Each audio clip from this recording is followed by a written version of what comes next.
إبراهيم اللهم بارك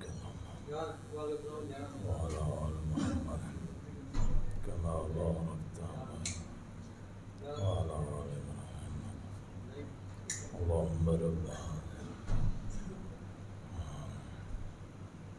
الصلاة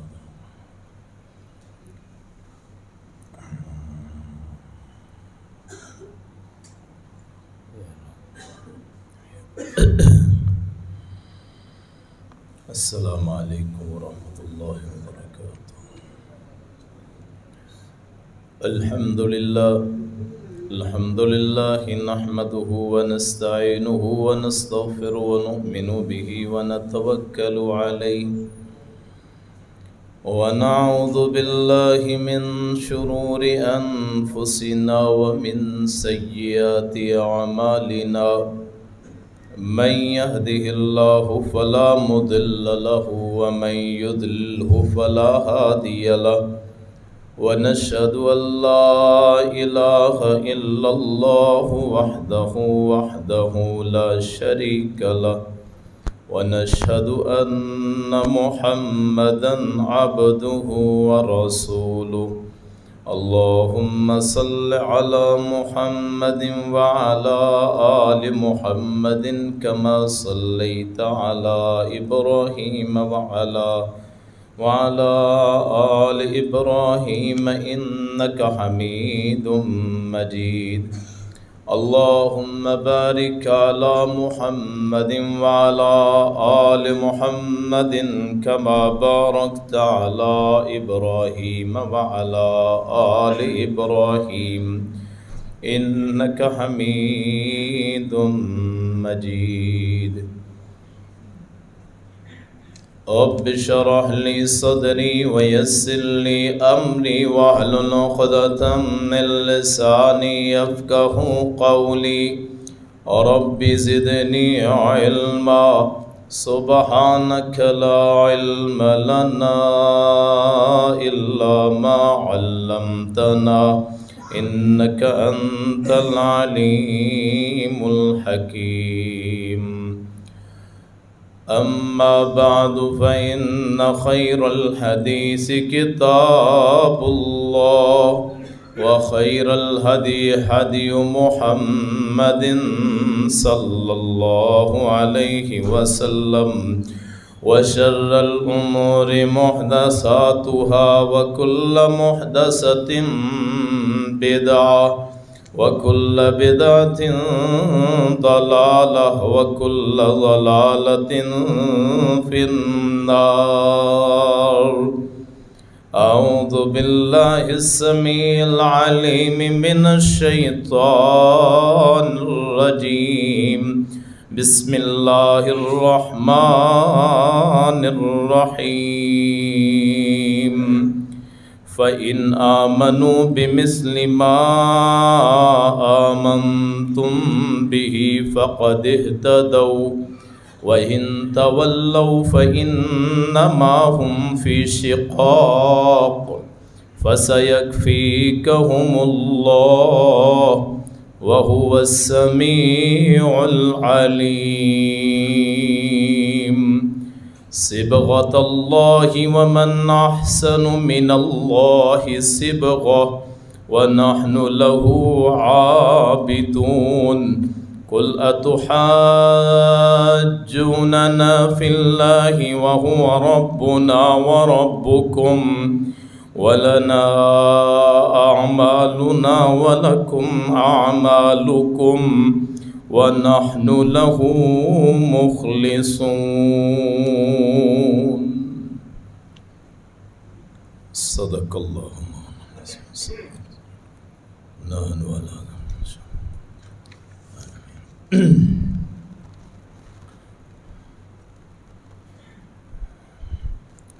بزرگوں، دوستوں، بھائیوں، سننے والی معززات ماؤں بہنوں، آج کا جمعے کا موضوع ہے حضرت عثمان رضی اللہ عنہ، عثمان بن عفان رضی اللہ عنہ، ان کی سیرت کے بارے میں کچھ کلمات آپ کے سامنے گوش گزار کرنے ہیں۔ اللہ کریم مجھے صحیح درست حق سچ بیان کرنے کی توفیق عطا فرمائے اور پھر ان کی سیرت پہ عمل کرنے کی توفیق عطا فرمائے۔ آج 14 ذی الحج ہے، ذو الحج کی 14 تاریخ ہے۔ 18 ذو الحج کو حضرت عثمان ذو النورین داماد نبی، دوہرے داماد نبی صلی اللہ علیہ وسلم، ان کی شہادت کا دن ہے۔ 18 ذو الحج، آج 14 ہے، یعنی آج سے 4 دن کے بعد 1400 سال تقریباً گزر گئے حضرت عثمان رضی اللہ عنہ ان کی شہادت کو۔ ہماری ستم ظریفی یہ ہے کہ ہم میڈیا کے زیر اثر ہیں، جو معاشرے میں پھیلا دیا جائے، مشہور ہو جائے، ہم اس کو حقیقت سمجھتے ہیں۔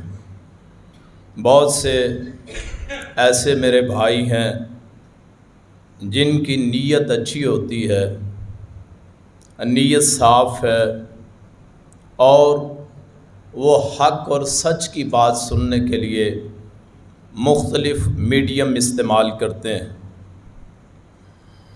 اپنے اپنے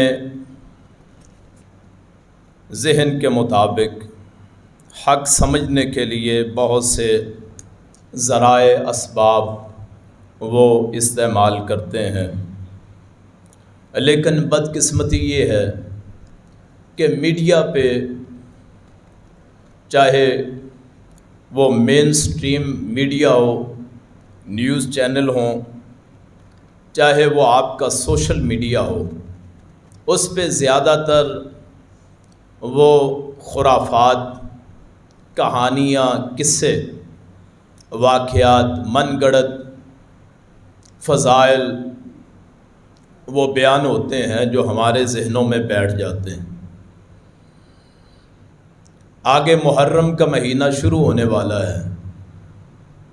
ہر مسجد سے، ہر محفل سے، ہر بیٹھک سے آپ کو شہادت حسین کی آواز آئے گی، اور میں سمجھتا ہوں کہ ہمارے لیے نبی کائنات، فخر موجودات، سرور کونین، والی بطحا حضرت محمد رسول اللہ صلی اللہ علیہ وسلم کا خاندان سب سے بڑھ کر ہے۔ آپ کے نواسوں جیسا کائنات میں کوئی نہیں ہے۔ یہ میرا ایمان ہے اور میرا یقین ہے، جو اس کے بارے میں ذرا بھی تنقیص کا مظاہرہ کرے وہ مومن اور مسلمان نہیں ہو سکتا۔ لیکن اس کے ساتھ ساتھ میں گزارش یہ کروں گا کہ جتنا واقعہ ہو اتنا سمجھنا چاہیے۔ ہم نے یہ ذمہ داری اٹھائی ہے، جو ہمارا معاشرہ ہے، کہ جہاں آپ وہ بات کریں گے جس پہ آپ کی تعریف ہوگی تو آپ بھی وہی بیان کرتے ہیں۔ میری اپنی عادت اس سے مختلف ہے۔ میں ہمیشہ ان لوگوں کے ساتھ کھڑا ہونا پسند کرتا ہوں جو مظلوم ہوں، جن پہ ظلم ہوتا ہو، چاہے وہ میرے اپنے ہوں یا بیگانے ہوں۔ باوجود اس کے کہ یہاں مختلف اطراف سے لوگ آتے ہیں، مختلف اذہان ہے، ذہن ہے، رائے ہے، اور میری باتوں سے بہت سے احباب ناراض ہو کے جاتے ہیں، تو مجھے پرواہ بھی نہیں ہوتی ہے۔ دلائل کا میدان ہے، آپ دلائل کے میدان میں جو آپ کو اچھا لگتا ہے وہ پیش کر سکتے ہیں، اصل حقیقت تو اللہ جانتا ہے۔ ہم اس دور میں نہیں تھے جس دور میں شہادت عثمان ہوئی یا شہادت حسین ہوئی، لیکن انصاف کا تقاضا یہ ہے کہ جیسے بیان کیا جائے شہادت حسین کو، ویسے ہی میڈیا پہ بیان کیا جائے شہادت عثمان کو۔ آپ ایک طرف تو کربلا کے واقعات ایک ایک کر کے بیان کرتے ہیں اور سنتے ہیں، لیکن دوسری طرف ظلم یہ ہے کہ شہادت عثمان کا عام افراد کو پتہ ہی نہیں کہ کون سی تاریخ کو ہوئی ہے۔ آج 14 ہے، 18 کو شہادت عثمان رضی اللہ عنہ ان کا وہ واقعہ پیش آتا ہے۔ آپ میں سے بیشتر کو 90% شاید افراد کو علم نہ ہو یا معاشرے کے کہ حضرت عثمان رضی اللہ عنہ ان کی شہادت کہاں ہوئی ہے، اس کے اسباب کیا ہے۔ اور یہی بدقسمتی ہے کہ ہم دو انتہاؤں پہ رہتے ہیں۔ تعصب یہ بھی ہے کہ آپ حضرت حسین رضی اللہ عنہ سے کہ نقص تلاش کریں، اور تعصب یہ بھی ہے کہ آپ حضرت عثمان رضی اللہ عنہ کا تذکرہ بھی نہ کریں۔ کتنی مسجدیں اور ممبر ایسے ہیں یہاں شہادت حسین کا تذکرہ تو ہوتا ہے، لیکن شہادت عثمان کا تذکرہ نہیں ہوتا۔ اور یاد رکھیے، دور داماد رسول، دو نور اللہ کے رسول کے اس شخص کے گھر میں اس صحابی رسول جیسا کسی کو مقام نہ ملا کہ نبی کائنات کے دو نور، دو بیٹیاں اس شخص کے نصیبے میں آئیں۔ آپ داماد رسول حضرت علی المرتضیٰ کی تعریف کرتے ہیں، جی داماد رسول ہیں، اکہرے ایک، یہ تو دوہرے ہیں، دو بیٹیاں اللہ کے رسول کی ان کے گھر میں۔ آپ اور میں شک کرتے ہیں کہ اللہ کے رسول کی ایک ہی بیٹی، معاشرے میں یہی مشہور کر دیا گیا کہ نبی کائنات کی ایک بیٹی ہے حضرت فاطمہ رضی اللہ عنہا، سیدۃ النساء اہل الجنہ، جنت کی عورتوں کی سردار صرف ایک بیٹی ہے۔ اعلیٰ حقیقت یہ ہے نبی کائنات صلی اللہ علیہ وسلم کی 4 بیٹیاں ہیں، اور چاروں ہی قابل احترام، چاروں ہی اہل بیت، چاروں ہی اصل رسول، چاروں ہی رسول اللہ صلی اللہ علیہ وسلم کی علم کی وراثت کے مالک۔ حضرت زینب سب سے بڑی، حضرت رقیہ دوسرے نمبر پہ، حضرت ام کلثوم تیسرے نمبر پہ، اور حضرت فاطمہ الزہرا چوتھے نمبر پہ، صلوات اللہ علیہن۔ یہ 4 بیٹیاں اللہ کے رسول کی ہیں، معاشرے کو صرف ایک کا بتایا گیا۔ اور یہ سوچ کہاں سے چلی؟ ابتدا میں بتاتا ہوں۔ فارس فتح ہوتا ہے حضرت عمر رضی اللہ عنہ کے دور میں۔ 1000 سال وہ آگ جو فارس کے مجوسیوں نے، آتش پرستوں نے، آگ کے پجاریوں نے، اللہ کے مقابلے میں پوجنے والوں نے 1000 سال سے جو آگ جلائی تھی، وہ حضرت عمر رضی اللہ عنہ کے دور میں وہ بجھی تھی۔ وہ آتش کدے، ان کی آگ جو بجھی، تو اس کا بدلہ انہوں نے ہم سے یہ لیا کہ ہم سے اصل دین الہی وہی چھین لیا، مسلمانوں میں رکھنا اندازی کی، اور یہ جھوٹ بولا کہ نبی کائنات صلی اللہ علیہ وسلم کی صرف ایک بیٹی۔ آپ تاکہ وہ اپنے من پسند عزائم کو حاصل کرے، اور یہ وہی بدبخت لوگ جنہوں نے حضرت عثمان رضی اللہ عنہ کو شہید کیا، جنہوں نے حضرت مولا علی رضی اللہ عنہ کو امیر معاویہ کے قریب نہ آنے دیا، یہ وہی خبیث اور گندے لوگ جنہوں نے حضرت عمر رضی اللہ عنہ کے مقبرے کو آج بھی ایران میں وہاں اس کو بڑے ولی اللہ اور کیا کچھ سمجھتے ہیں۔ آپ اور میں حیران ہوتے ہیں تاریخ کو پڑھ کے، لیکن یہ بتائیں گے نہیں، کبھی نہیں، کہ نبی کی 4 بیٹیاں تھیں، اس لیے کہ اگر یہ بتائیں تو ان کے مکروہ عزائم پہ پردے جو ہیں وہ ہٹ جائیں گے۔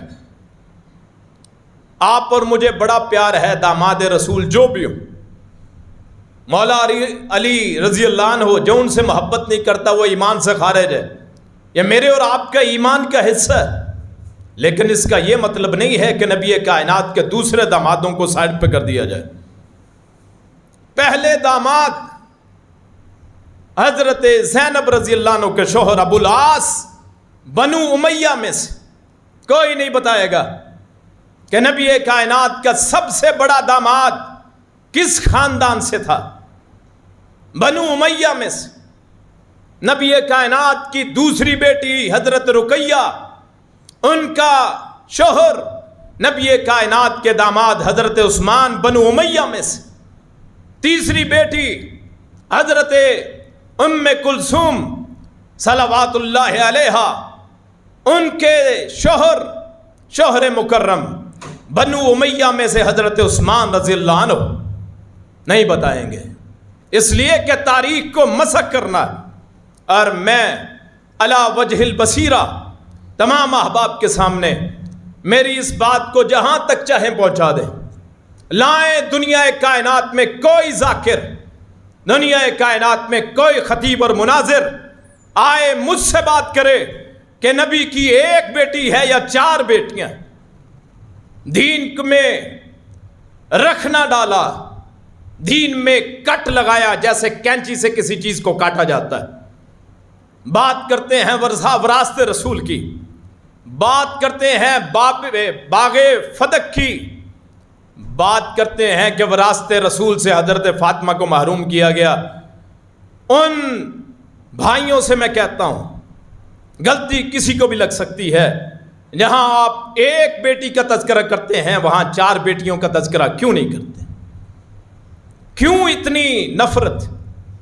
کیوں بے انصافی ہے؟ بات ساری بیان کریں. جب میں کہتا ہوں کہ حضرت فاطمہ رسول اللہ کی بیٹی ہیں تو آپ اور معاشرہ کیوں نہیں کہتا کہ رسول اللہ کی 3 بیٹیاں اور بھی؟ ہم میں سے تو شاید 95% کو نام بھی نہ آتے ہوں. رسول اللہ کی 4 بیٹیوں کے شاید نام بھی نہ آتے ہوں. اور یہ بھی علم نہ ہو کہ آپ کے جو داماد تھے ان کا تعلق کس سے ہے. ہم نے بنو امیہ کو گالی کے طور پہ پیش کیا، بنو امیہ کو گالی کے طور پہ پیش کیا. اگر بنو امیہ اتنا ہی برا خاندان تھا تو رسول کائنات صلی اللہ علیہ وسلم نے اپنی 3 بیٹیوں کے رشتے بنو امیہ میں کیوں دیے؟ کوئی بتانے والا؟ بڑی بڑی زبانیں جب بد زبانی کرتی ہیں بنو امیہ پہ، انہیں یہ علم ہونا چاہیے کہ رسول اللہ کے داماد وہ رسول اللہ کے ہیں صلی اللہ علیہ وسلم. میں اپنی بہن یا بیٹی کے لیے جب رشتہ تلاش کرتا ہوں تو اچھے خصائص کا تذکرہ کرتا ہوں کہ ہمارا بہنوئی یا ہمارا داماد ایسا ہونا چاہیے.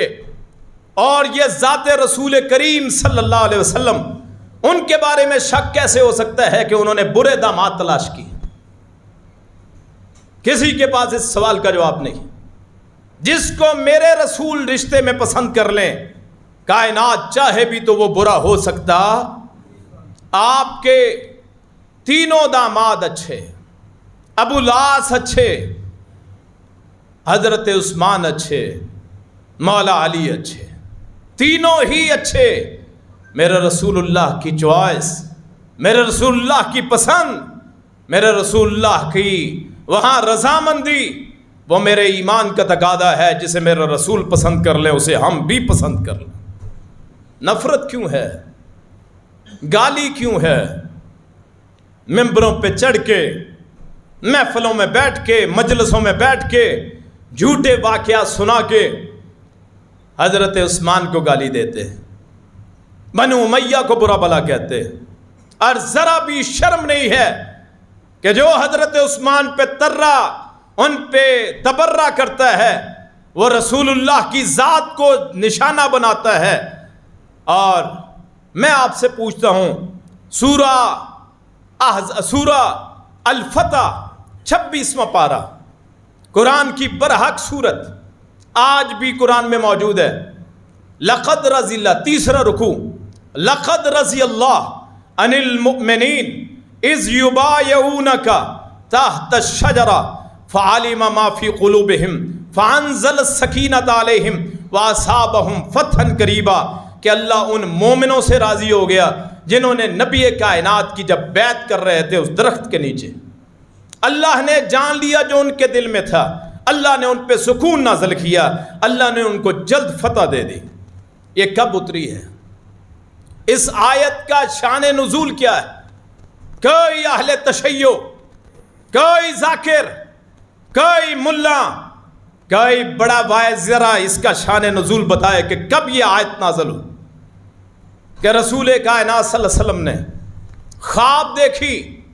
اسی صورت میں ہے لقد صدق اللہ رسولہ الرؤیا بالحق لتدخلن المسجد الحرام انشاءاللہ آمنین محلقین رؤوسکم ومکسرین لا تخافون فعلم ما لم تعلموا فجعل من دون ذلك فتحا قریبا۔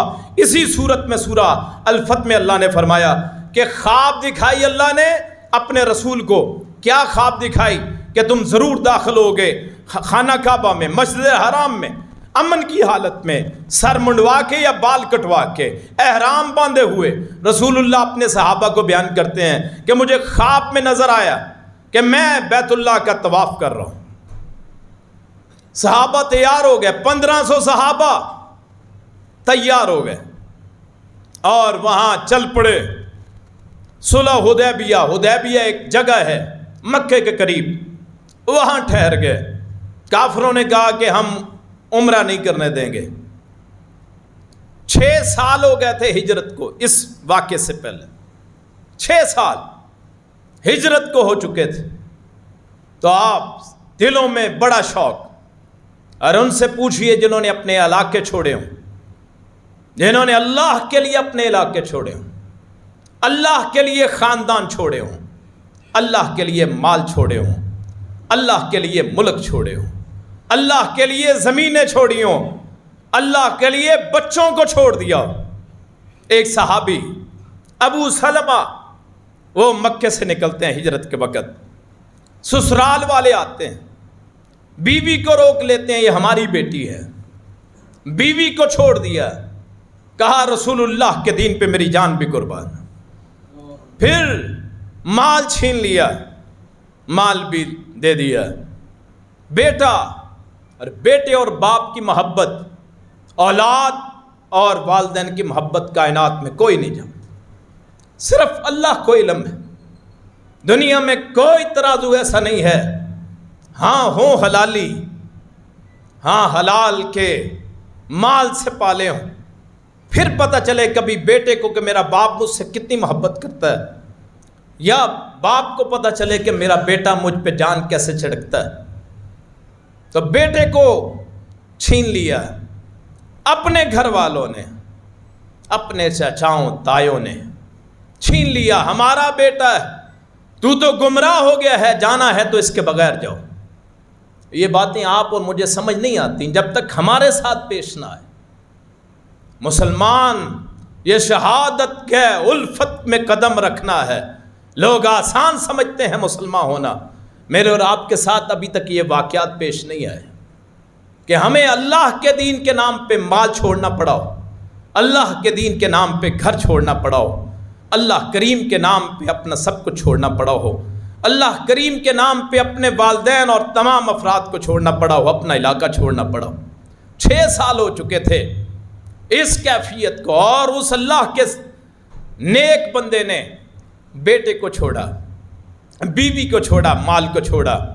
وہ مسجد طیبہ مدینہ میں آئے، لٹی پٹی حالت میں، اللہ کے رسول کو منبر پہ مصلی پہ دیکھا، کہا کل مصیبت بعدک جلل، پیغمبر آپ کو دیکھا تو پچھلی ساری تکلیفوں کو بھول گیا، بیوی کیا، بچے کیا، مال کیا، علاقہ کیا، اپنی ہجرت میں نے کی ہے اپنے اللہ کے لیے۔ رسول اللہ پوچھتے ہیں صحابی کیا کچھ لٹا کے آئے، کیا کچھ بچا کے آئے؟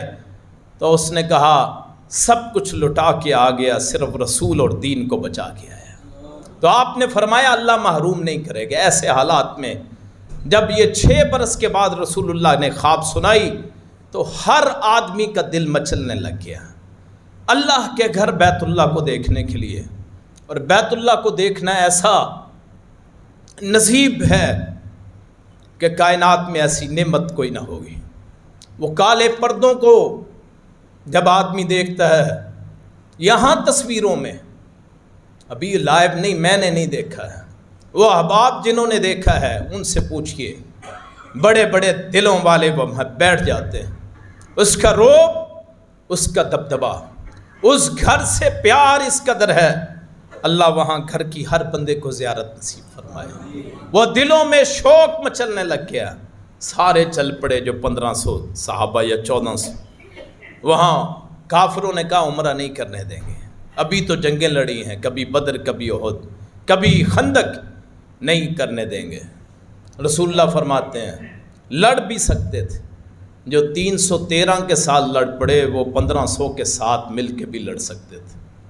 فرمایا میں مکے میں خون ریزی نہیں چاہتا، آؤ مجھ سے سلو کر لو۔ انہوں نے کہا کوئی قاصد بھیجیے، تو کس کو آپ نے قاصد بھیجا تھا؟ کوئی نہیں بتائے گا آپ کو تاریخ میں کہ رسول اللہ نے امانت دار کسے سمجھ کے مکے میں بھیجا تھا، کوئی نہیں بیان کرے گا۔ اس لیے کہ دکانداریاں لگی ہوئی، اس لیے کہ صحابہ کو گالیاں دینی، اس لیے کہ بڑی بڑی زبانیں اور یوٹیوبر ایسے بیٹھے ہیں، بڑی پگڑیاں سجائے، بڑے بڑے فالوور ہیں، اور وہاں بیٹھے بڑے بڑے منہ سے جھوٹ بولتے ہیں۔ کوئی نہیں بتائے گا کہ نبی کائنات صلی اللہ علیہ وسلم کا قاصد مکے میں آپ نے کس کو بھیجا تھا؟ وہ حضرت عثمان ذو النورین تھے جس کو آپ نے بھیجا تھا، جس کو آج کا ذاکر یا آج کا یوٹیوبر، اور میں نام لینا پسند نہیں کرتا، کہ جو صحابہ کا غصاق ہے، اللہ کی قسم ہمارا نام لینے کو بھی دل نہیں چاہتا، اور جو اس سے عقیدت کرے، اللہ کے رسول کے کسی صحابی سے دشمنی رکھنے والا، ان کے بارے میں تبرہ کرنے والا، ان پہ تانا تشنی کرنے والا، میرا کم از کم میرا ایمان گوارا نہیں کرتا کہ ان کی بات سنوں یا اس کو اچھا کہوں۔ قرآن کہتا ہے پہلا پارہ جو میں نے آیت پڑھی ہے، آیت نمبر ہے 137، فَإِنْ آمَنُوا بِمِثْلِ مَا آمَنْتُمْ بِهِ فَقَدْ اهْتَدَوْا۔ اے پیغمبر اعلان کر دیجئے اگر لوگ ویسے مسلمان ہوں جیسے صحابہ ہوئے پھر ہدایت یافتہ۔ اور ہم بڑے یوٹیوب پہ بڑے سنتے ہیں بیان جی، بڑے اچھے انداز، بڑی تحقیق ہے جی، اور صحابہ کے بارے میں برا ذہن کرتے ہیں، اور کہنے والے کی اپنی اوقات کیا ہے؟ رسول کائنات نے فرمایا صلی اللہ علیہ وسلم، یہاں یہ بھی مسئلہ بیان کر دوں، فرمایا من رآنی او رآ من رآنی فقد حرم علیہم النار، جس نے مجھے دیکھا یا میرے دیکھنے والے کو دیکھا، اللہ نے دونوں پہ دوزخ کی آگ کو حرام کر دیا ہے۔ یہ میرے اور آپ کے بارے میں فرما سکتے ہیں اللہ کے رسول؟ کن کے بارے میں فرمایا؟ جنہوں نے رسول اللہ کو دیکھا صلی اللہ علیہ وسلم، اور ان کے بارے میں بیٹھ کے بات کرے۔ آج کا مولوی، آج کا یوٹیوبر، آج کا ذاکر، آج کا ملا، آج کا مفتی، لائیے ساری کائنات کے ذاکرین اور ساری کائنات کے، میں بیٹھا ہوں صحابہ کے، میں صحابہ کے عزتوں کا محافظ، آئیے مجھ سے بات کیجئے، جتنے مرضی دلائل لائیے۔ عربی کا ماہر ہو، جسے عربی آتی ہو، جاہلوں سے نہیں۔ اردو کتابیں پڑھ کے صحابہ پہ الزام تراشی کرنے والے، تاریخ کی کتاب میں یوں لکھا ہے امیر معاویہ نے فلاں کر دیا، فلاں کر دیا، یہ وہاں بیٹھے تھے۔ ان کو ان کتابوں کے نام بھی نہیں آتے جو ہم الحمدللہ پڑھتے ہیں، کتابوں کے نام۔ تاریخ بیان کرتے ہیں، بڑی آتی ہے جی تاریخ، صرف اس لیے کہ اکیلے بیٹھ کے جو مرضی بیان کریں، اور اگر کوئی چلا جائے اس سے بات نہ کرے۔ اتنی تو وقت ہے، اور ہم بڑا اچھا سمجھتے ہیں جی، بڑا انداز ہے۔ میں پھر کہتا ہوں لائیے ایسے افراد، میں بات کرنے کے لیے تیار، اور میں دعا کرتا ہوں کل قیامت کے دن اللہ مجھے ابو بکر صدیق کے سائے میں کھڑا کرے، کل مجھے حضرت عمر کے سائے میں کھڑا کرے، کل اللہ مجھے حضرت عثمان کے سائے میں کھڑا کرے۔ آئیے دیکھتے ہیں کون ہے صحابہ کا ساتھی اور کون ہے جو اہل بیت کا مقدس نام لے کے۔ یاد رکھیے اہل بیت کے بارے میں ذرا بھی تنقیص کا قائل ہوں۔ رسول اللہ کا خاندان میرے لیے سب سے بڑا، کوئی کائنات کا شخص ان کے برابر نہیں ہو سکتا۔ رسول اللہ نے فرمایا میرا خاندان سب سے اچھا۔ اللہ نے نظر دوڑائی مشرق مغرب میں تو اللہ نے مکے کو پسند کیا، وہاں خاندانوں کو دیکھا، اللہ نے قریش کو پسند کیا، قبیلوں کو، وہاں قبیلہ قریش میں سے دیکھا بنو ہاشم کو، بنو ہاشم میں میرے باپ کے گھر کو اللہ نے پسند کیا، اس میں سے مجھے اللہ نے چن لیا ہے۔ میں کیسے اللہ کے رسول کے خاندان کے بارے میں بات کر سکتا ہوں؟ لیکن میں کہتا ہوں جہاں اللہ کے رسول کا خاندان قابل احترام ہے، مقدس ہے، وہیں رسول اللہ کے جو صحابہ ہیں ان پہ بھی ذرا تنقید کرنے والا اس کے دل میں بھی ایمان کا ذرہ ہو ہی نہیں سکتا۔ وہاں کس کو بھیجا؟ صلح حدیبیہ کے موقع پہ ایک ہی پورے صحابہ میں سے 1500 صحابہ میں سے صرف ایک فرد حضرت عثمان بن عفان رضی اللہ عنہ، ان کو بھیجا جس کو میرے رسول امانت دار کہہ دیں کائنات چاہے بھی تو اس کی کوئی وقت ہو ہی نہیں سکتی۔ اور وہاں افواہ پھیل گئی کہ حضرت عثمان شہید ہو گئے، افواہ پھیل گئی حضرت عثمان شہید ہو گئے۔ دنیا میں یہ کسی اور کو نہ ملا جو حضرت عثمان کا خاصہ ہے۔ رسول اللہ کو غصہ آیا کہ عثمان کو شہید کر دیا۔ آپ عالم الغیب نہیں تھے وگرنہ بتا دیتے کہ صرف افواہ ہے۔ یہاں بہت سے افراد ہیں جو سمجھتے ہیں فلاں بھی غیب جانتا ہے، فلاں بھی غیب جانتا ہے، وہ یہ بتا دیتا ہے دیوار کے پیچھے کون ہے، فلاں کیا کھا کے آیا ہے، فلاں۔ یہ غیب نہیں، غیب کل لا یعلم الغیب الا اللہ، کوئی بھی غیب اللہ کے علاوہ نہیں جانتا۔ رسول اللہ بیعت لیتے ہیں جس کو اللہ نے سورہ فتح کا اللہ نے حصہ بنا دیا کہ اللہ راضی ہو گیا ان مومنوں سے جنہوں نے اس رسول کے ہاتھوں پہ بیعت کی۔ آپ بیعت لیتے گئے، ایک ہاتھ نیچے رکھا، لوگ ہاتھ رکھتے گئے، آخر میں سب ہاتھ ختم ہو گئے۔ آپ نے اپنا ہاتھ اٹھایا، فرمایا ہاذہ ید عثمان، یہ ہاتھ میرا نہیں ہے، عثمان کا ہاتھ۔ اور اپنے ہاتھ کو رسول، اور میں کہتا ہوں کائنات میں کون سا ہاتھ ہے جو رسول اللہ سے بڑھ کے مقدس؟ اس ہاتھ کو کس کا ہاتھ کہا؟ حضرت عثمان کا ہاتھ کہا۔ آپ جس کو بھی سنیں کہ وہ حضرت عثمان کے بارے میں ذرہ سی بات کرے، اسے یہ کہیں کہ تم اس کے بارے میں بات کرتے ہو جس کو اللہ کے رسول نے اپنا ہاتھ قرار دیا۔ آپ نے فرمایا یہ عثمان کا ہاتھ، وہی رسول جو تھوڑی دیر پہلے کہہ رہے تھے میں نے خون ریزی نہیں کرنی، جنگ نہیں کرنی، جب عثمان کا ذکر آیا تو آپ نے کہا یا مر جائیں گے یا مار دیں۔ اس شخصیت کے بارے میں کوئی گفتگو کرے اور پھر وہ یہ کہے میں مومن، میں کلمہ گو، پھر اس کو اپنے ایمان کی فکر کرنی چاہیے۔ جو حضرت عثمان کا گستاخ ہے وہ ایمان والا نہیں ہو سکتا، اس لیے کہ حضرت رسول اللہ نے اپنا ہاتھ کس کا ہاتھ قرار دیا؟ حضرت عثمان کا۔ ہم تو یہاں تڑپتے ہیں کہ اللہ کے رسول کی وہ روزے کے باہر لگا ہوا پردہ ہمیں مل جائے۔ کتنے یہاں افراد ہیں جن کے دل میں یہ خواہش نہ ہو کہ رسول اللہ کی جو قبر مبارک ہے، روزہ جہاں 3 دیواریں حالانکہ آگے، ان دیواروں پہ پڑا ہوا پردے کا کوئی ٹکڑا ہمیں مل جائے۔ کیوں جی ہے ایسے؟ کیوں جی اتنے چپ بیٹھے ہیں، لگتا بجلی کے بل زیادہ آ گئے؟ کیوں جی؟ میرے اور آپ کے دل میں یہ ہے اللہ کے رسول کی قبر کے ساتھ لگا ہوا، قبر نہیں ہے، 3 دیواروں کے باہر جو کپڑا ہے اس کا ٹکڑا ہمیں مل جائے، بڑا ہم سمجھتے ہیں۔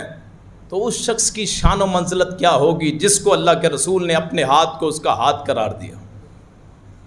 کیوں جی سمجھ آ رہی؟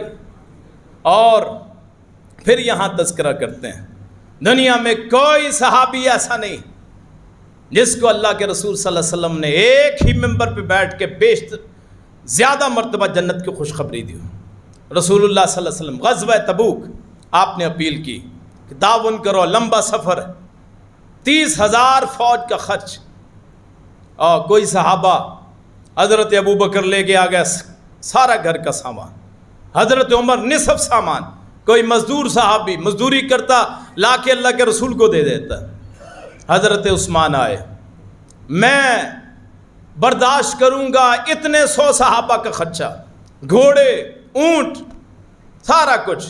آخر میں ایک تھیلی لائے سونے کے سکوں کی، اللہ کے رسول کے سامنے لائے، اس کو آپ کے سامنے بکھیر دیا۔ آپ ان سکوں کو اپنے ہاتھوں میں لے رہے تھے، اچھال رہے تھے، ما ذرہ عثمان ما عمل بعد هذا اليوم، آج کے بعد عثمان جو مرضی کرے اسے کسی چیز کا کوئی نقصان ہو سکتا ہی نہیں ہے۔ اس کے بارے میں آج کوئی بات کرے اور بڑا محقق اپنے آپ کو سمجھے اور ان کی وجہ سے بنو امیہ پہ تنقید کرے، ہم میں سے کون سا خاندان ہے جس میں حضرت عثمان جیسا پیدا ہو؟ ہم میں سے کوئی خاندان ہے ایسا کہ اللہ کے رسول کی زوجہ ام حبیبہ وہ خاندان ہے بنو امیہ کا؟ اگر بنو امیہ کا خاندان اچھا نہیں ہے تو رسول اللہ نے ان کی بیٹی سے شادی کیوں کی؟ آدمی جہاں شادی کرتا ہے رسول اللہ نے فرمایا 4 وجوہات دیکھتا ہے، مال کو دیکھتا ہے، حسب نسب دیکھتا ہے، خاندان کیسا ہے، حسن کو دیکھتا ہے، چوتھا پھر یہ ہے کہ معاشرے میں مقام کیا ہے۔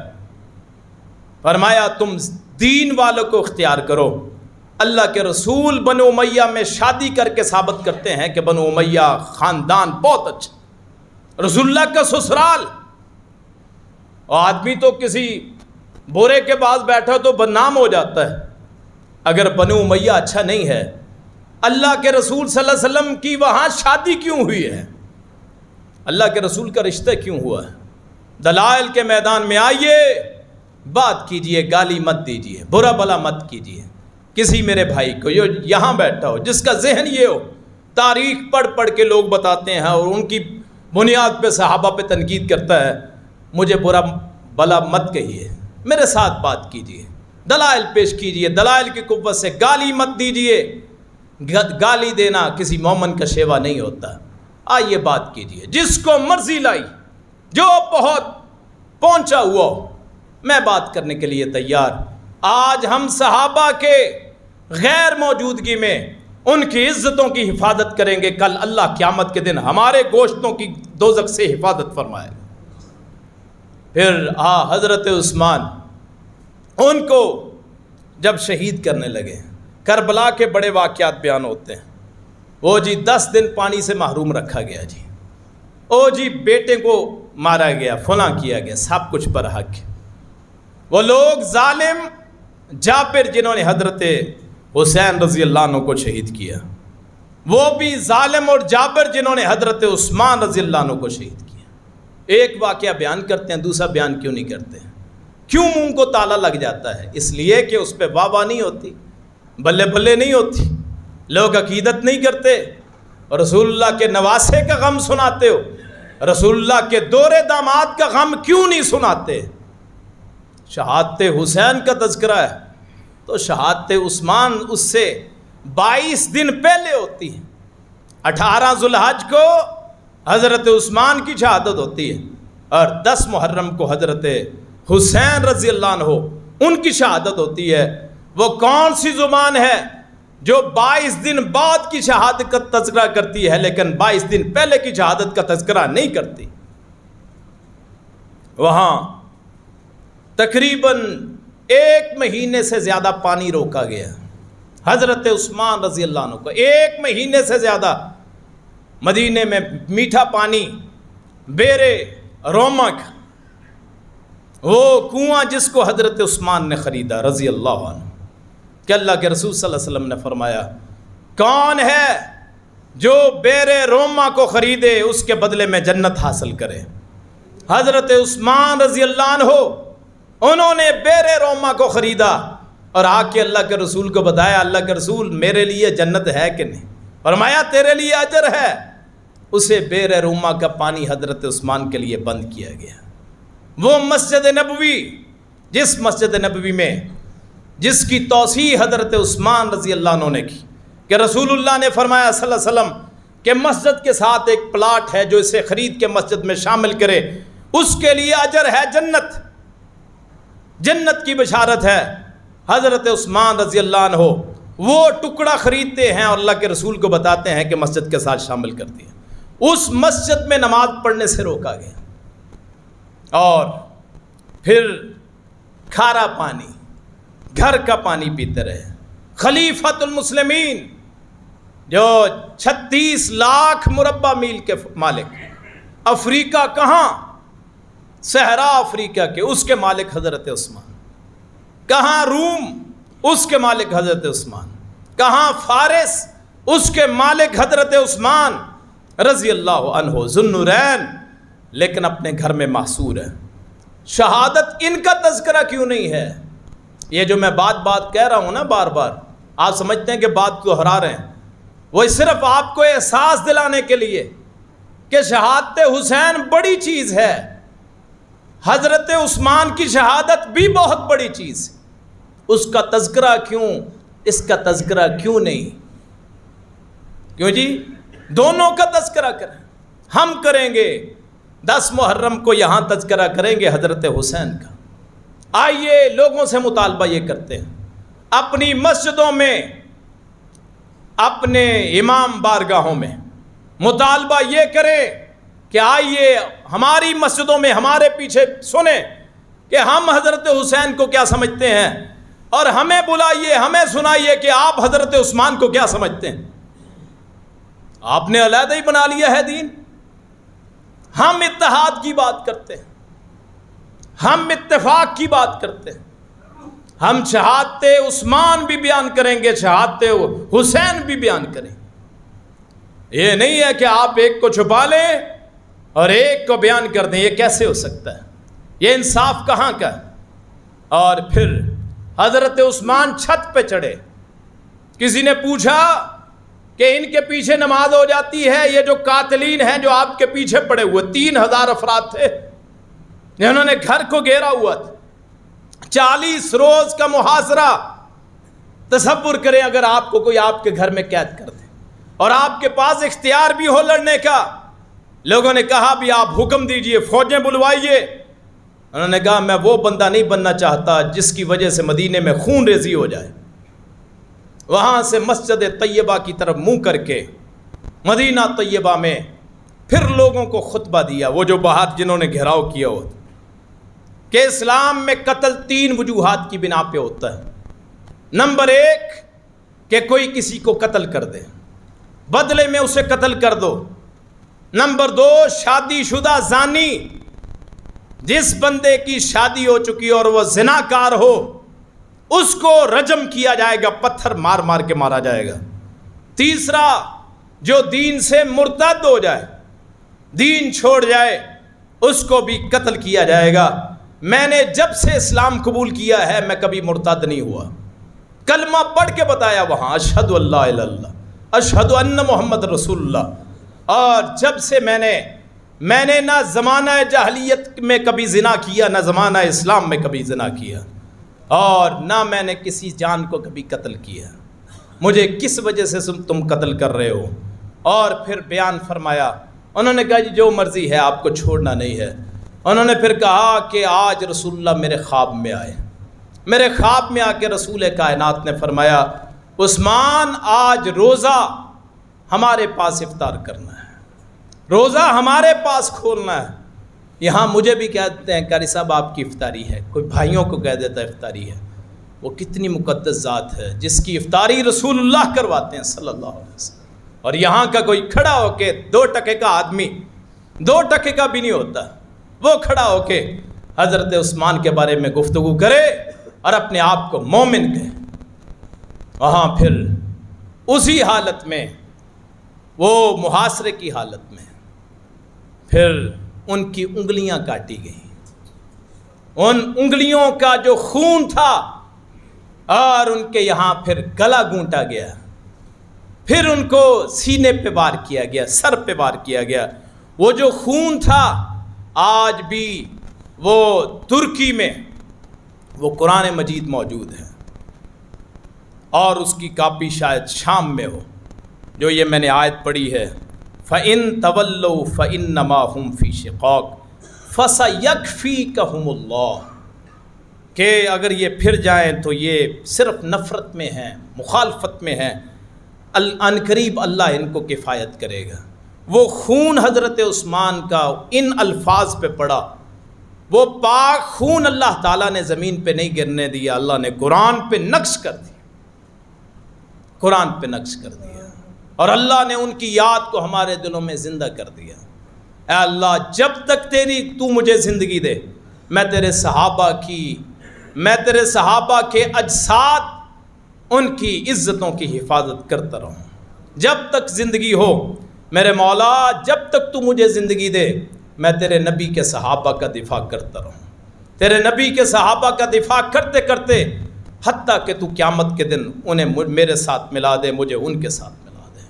کتنا اچھا منظر ہوگا کہ نبی کائنات صلی اللہ علیہ وسلم قبر سے نکلیں گے، ابو بکر آپ کے ایک طرف ہوں گے، ایک طرف عمر ہوں گے، اور حضرت عثمان ہوں گے، حضرت علی المرتضیٰ ہوں گے، اور ساتھ شاید ہم جیسوں کو بھی جگہ مل جائے کہ زندگی میں ہم نے ان کے دفاع کیا تھا، ان کے بارے میں باتیں کی تھیں۔ اللہ پاک مجھے آپ کو ان کے سیرت پہ چلنے کی توفیق عطا فرمائے، اللہ صحابہ کرام کے درجات بلند فرمائے، اللہ تعالی حضرت عثمان رضی اللہ عنہ کا مرتبہ بلند فرمائے۔ آخر دعوانا الحمدللہ رب العالمین۔